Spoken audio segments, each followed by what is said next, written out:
Okay? May mana tayo. Sabihin mo nga, Huwag ka maging mangmang. Amen. Huwag ka maging mangmang. Huwag ka papayag na ikaw ay may mana tapos ang isip mo alipin. Huwag ka papayag na tagapagmana ka, ang buhay mo alipin. Huwag ka papayag na tagapagmana ka, ang pamumuhay mo ay hindi pamumuhay ng anak. Oh. Tama? Okay. Ang ganda nito. Ang dami ko pa sana gusto sabihin dito. Pero yung binanggit ko kanina sa Sunday School, nabanggit ko na kanina, na siya ay mayaman, nagpakahirap, upang tayo mahirap ay maging. Ano? Yung lakasan nyo, mayaman. Nagkapagmana. Huwag mo ikahiga. Pangako niya yan eh. Lord, tagapagmana mo ko, hindi na ako mahirap. Masabihin ko sa'yo, huwag nang lalabas sa labi mo mahirap. Mahirap lang ako. Mahirap lang. Yan yung mahirap, wala ka sa Diyos. Wala pa yan. Walang mana yan. Ang tao mahirap na wala sa Diyos, mahirap ka. Pero ang taong anak ng Diyos, hindi na mahirap. Hindi na mahirap. Sabihin mo sa kanya, hindi ka na mahirap. Pastor, yung bahay ko naman. Ganito lang po ang bahay ko. Bahay natin maliit yan. Paano mo nasabi hindi ka mahirap? Tinig na ka balon na to. Sabi nila sa mahirap, ang bahay ay maliit. Hindi mansyon. Yes, sa lupa wala kang mansyon. Pero sa kaharian ng Diyos ay may mansyon. Sabi ng Diyos, ako'y pumunta doon sa krus. Ako'y aalis. Ipaghahanda ko kayo ng lugar. Sa bahay ng aking may maraming mansyon.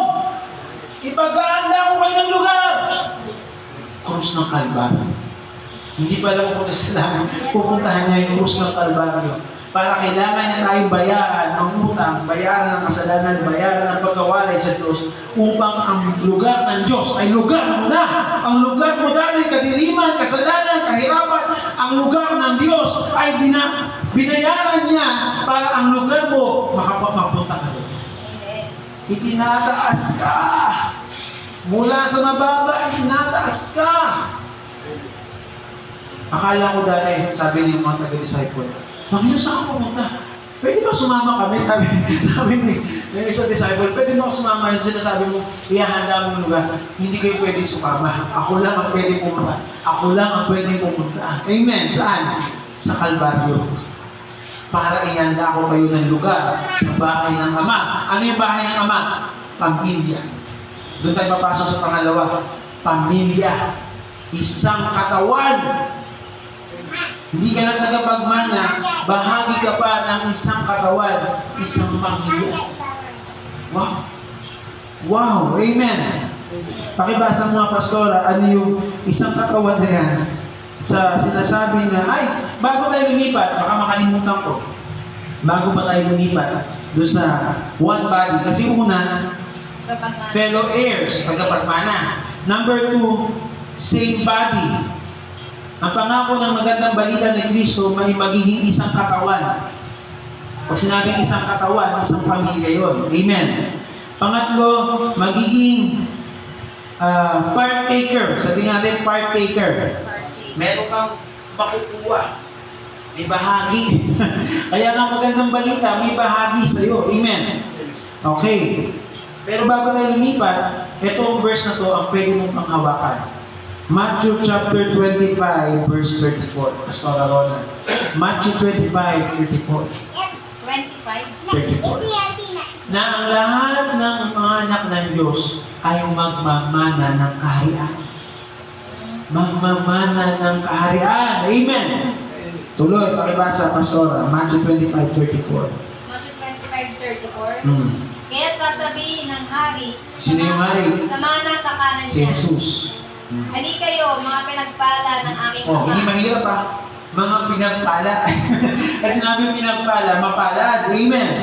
Hindi maswerte, hindi mayaman, pinagpala. Tuloy. Pumasok kayo at tanggapin ang kahariang inihanda para sa inyo. Wala pa nang likhain ang daigdig. Oh, hindi. Kahari ang inyanda sa inyo. Wala pa nang ligain ang daigdig. So, ibig sabihin, may kaharian na ng Diyos. Yes. Nung sabay niya nilikha ang langit at lupa, ang daigdig, may kaharian na. Yun yung inihanda ni Kristo.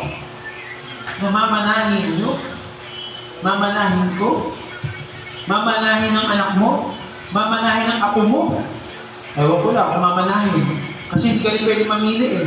Hindi mo pwede sabihin, Lord, minana ko, kaharian mo, baka pwede sabihin mo to. Hindi eh. Ang Diyos ang pipili. Ibabahagi sa kanila ang magandang balita. Sila ang magpapasya. Si Lord ang magpapasya, sila ang tutugon. Ibabahagi ng Diyos sa kanila ang magandang balita ng kaharian. Sila ay magpapasya, hindi ang tatay, hindi ako. Binabahagi ko mabuting balita sa anak ko na may mamanahin silang kaharian ng Diyos. Mamanahin nila ang pinangako ni Jesus. Pero sila ay tatanggap, hindi ako. Sila! Yes. Kaya ang magagawa natin, ipanalangin natin. Amen po ba? Sige tayo. Ipanalangin natin ang ating pamilya. Amen. Na manahin din nila ang kaharian.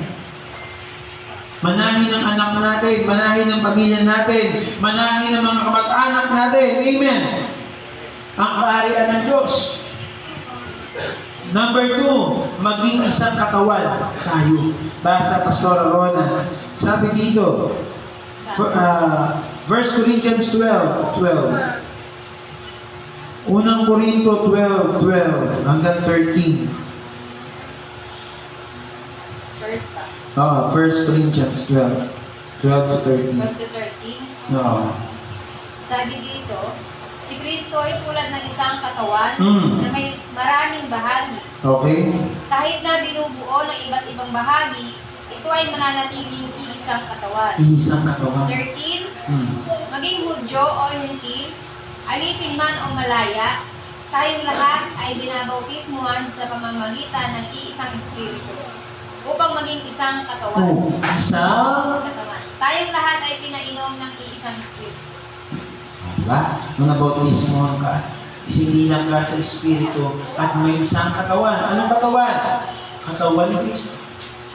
Hindi ko maintindihan yun eh. Kasi figure ano yun eh. Parang pagsasalarawan.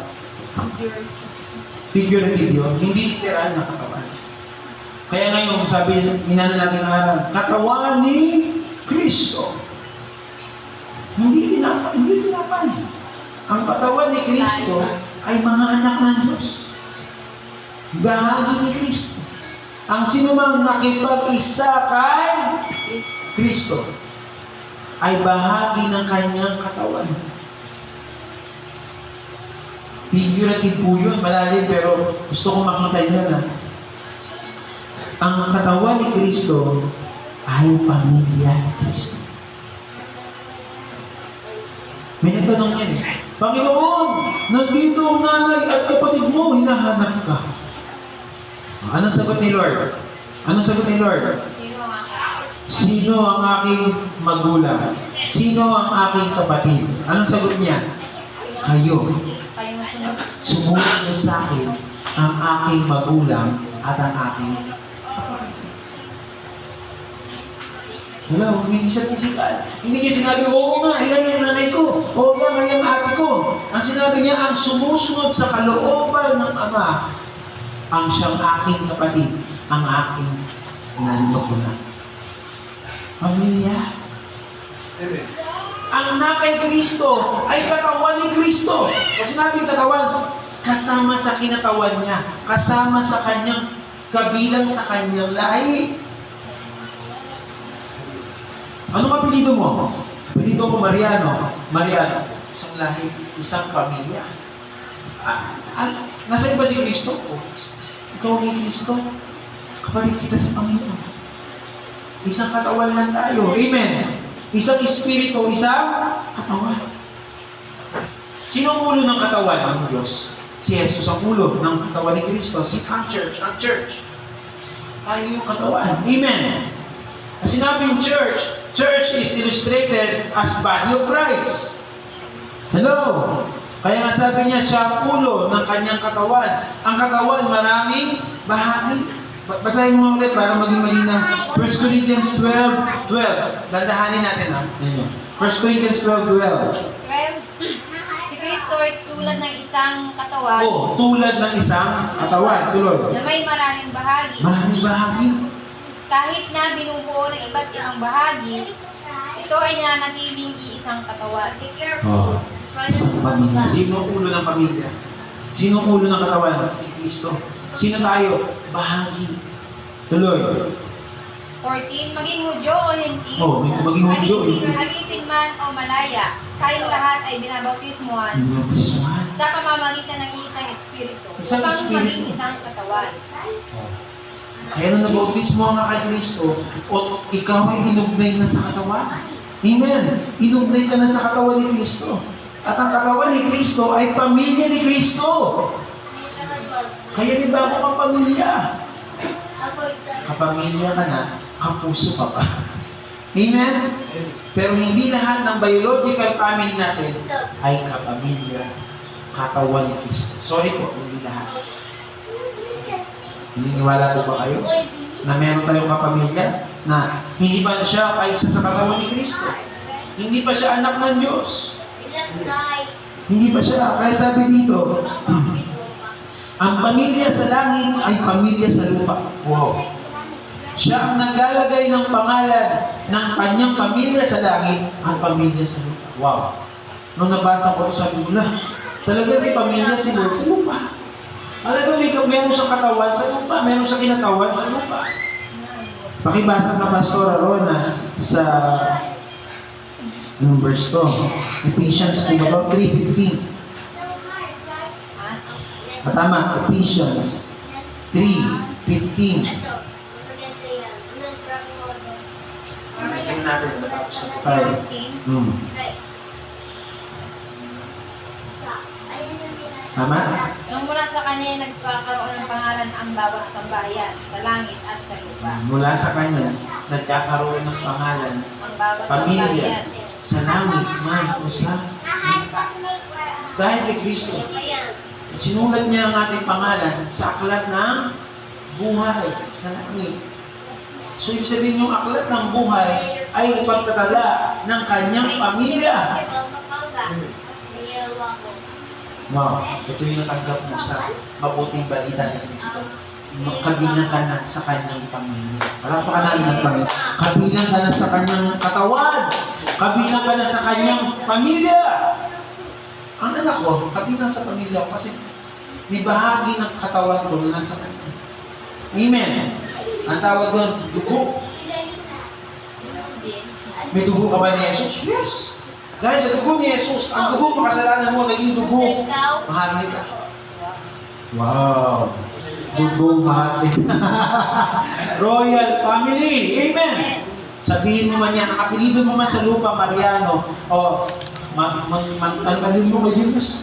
Manto, si Ronald Barredo, Sumala, ito na ngayon ang pangalan natin. Kay Kristo. Anak ng Diyos. Dugong ni Jesus ang nanalayin tayo. At ang Espiritu ng pagiging anak ng Diyos. At kaya ito sabi, wala na kayong kasalanan. Upang mamuhay pa sa kasalanan. Dahil kayo binugasan ng dugo ni Jesus, kayo binigyan ng Espiritu ni Jesus upang hindi na kayo mamuhay sa kasalanan, kundi mamuhay bilang katawan ni Kristo. Romans chapter 6, 12-13.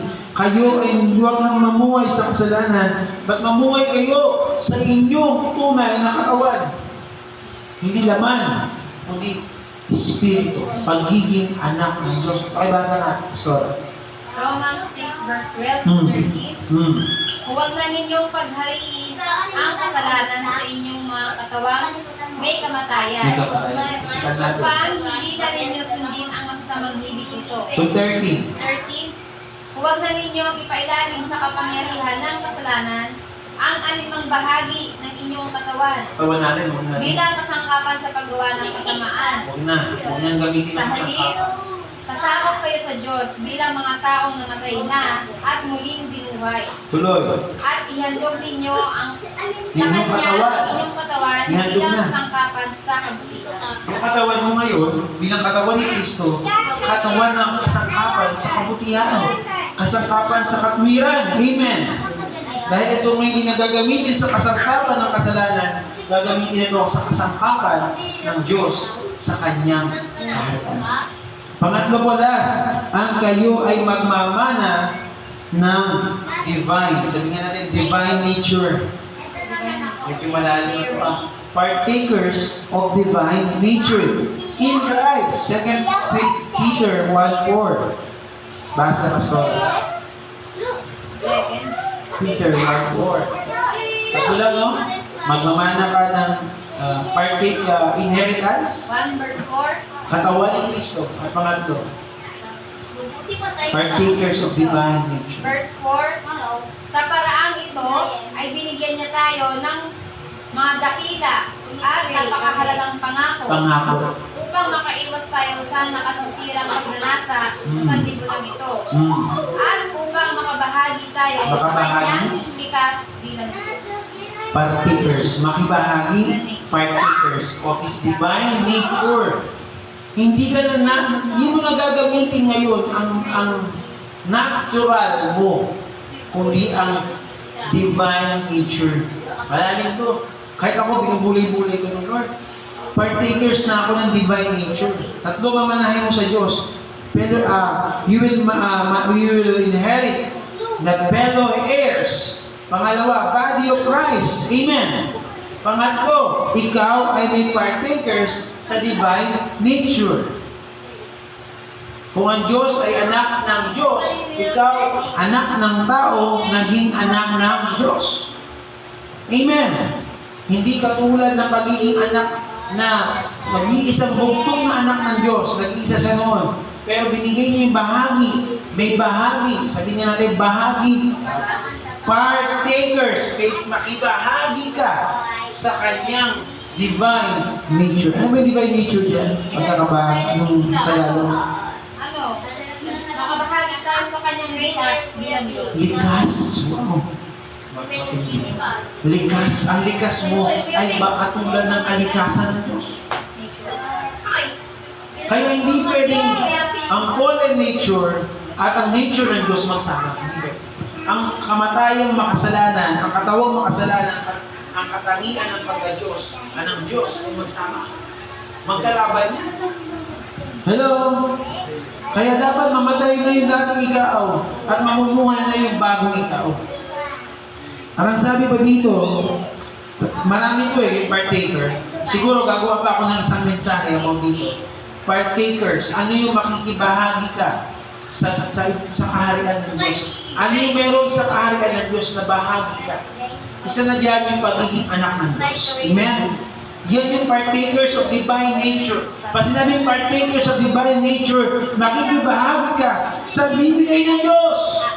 At anong unang binigay ng Diyos? Kaharian. Kaharian. Amen. Pangalawa, binigay sa inyo ng Diyos, image and likeness of God. Genesis 1:26, nalangin natin ang tao ayon sa ating imahe, ayon sa ating larawan.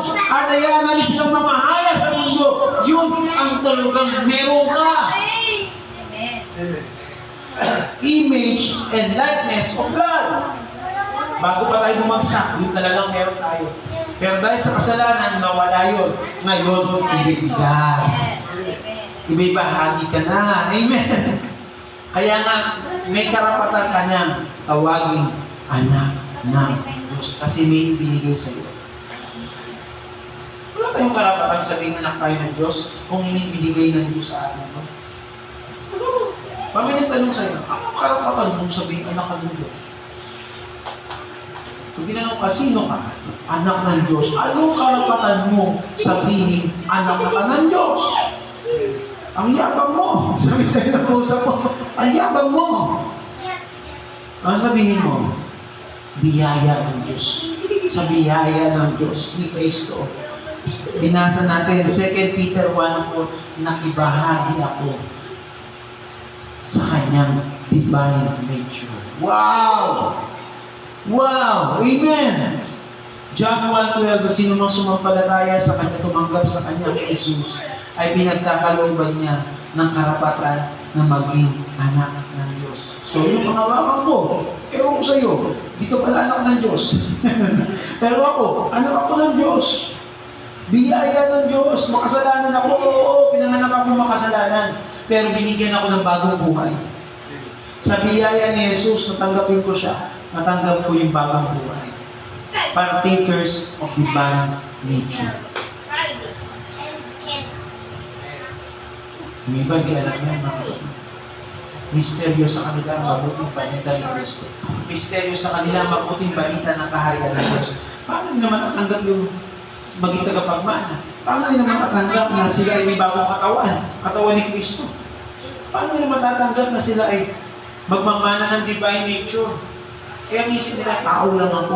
Tao lang ako. Lagi binabanggit, tao lang ako. O, sige, tao ka na lang. Pero ikaw, hindi ka ng tao. Tayo, hindi tayo tao. Ewan ko lang.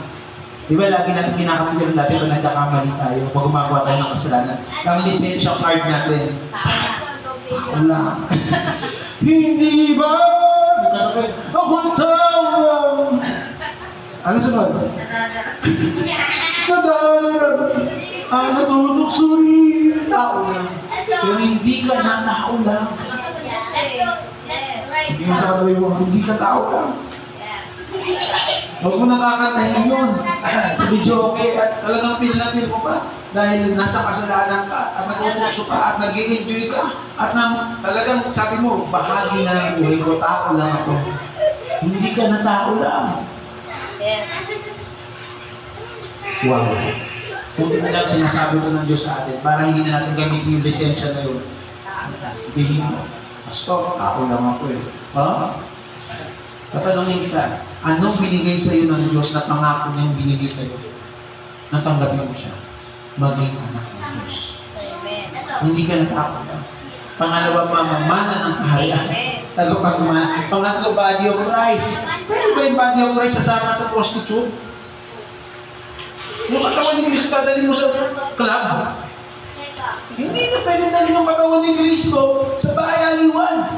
Hindi na pwede dalhin yung katawan ni Kristo sa lugar ng mga tao hindi dumadating sa kanilang Panginoon. May sabihin mo sa kapatid mo, umayos ka.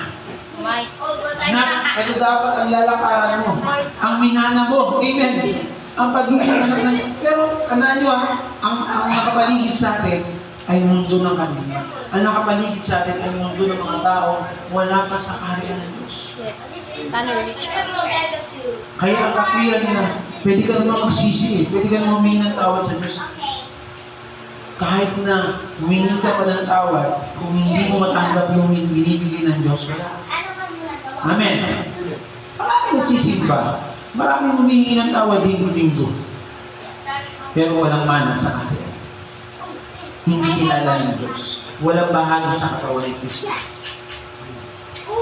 So ito yung minana natin. Good news ba ito? Good news ba ito tatlo? Tagapagmana, katawan ni Kristo, at pangatlo, ikaw ay may divine nature. Pastor, may sinful nature pa ba tayo? Patay na yun. Namatay na yung kasama ni Kristo. Nakikinig po ba tayo? Namatay kasama ni Kristo ang makasalanan pita ng laman. At ang nabubuhay na sa atin ay si Kristo. Pero hindi pa tayo exempted mag-mistake. Alam niyo mistake?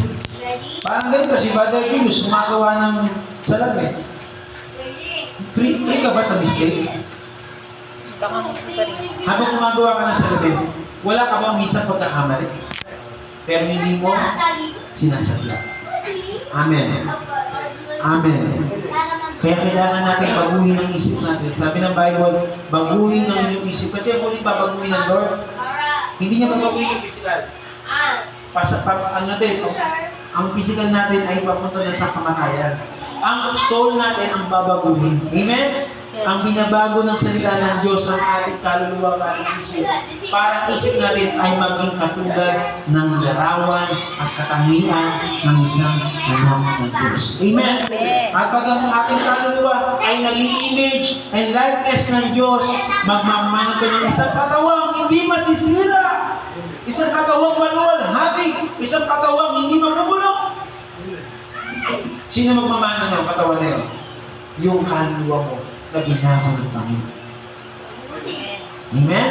Yun yung magkakaroon ng katawang hindi mabubulok. Eternal body. Glorified body. Amen? Ang sarap mo. Pero yung iba, wala ganun. Yung kaluluwa nila, diretso yun. Diretso yun. Palayo sa Diyos. Papunta sa Panginoon. Kaya tayo mga kapatid ay may magandang balita ng kahapon. May inheritance, may mamanahin, mayroong katawan ni Kristo, at mayroong divine nature. Makasusunod, papaliwanag ko pa yung mga partakers. Pag sinabing partaker, yung mamanahin mo,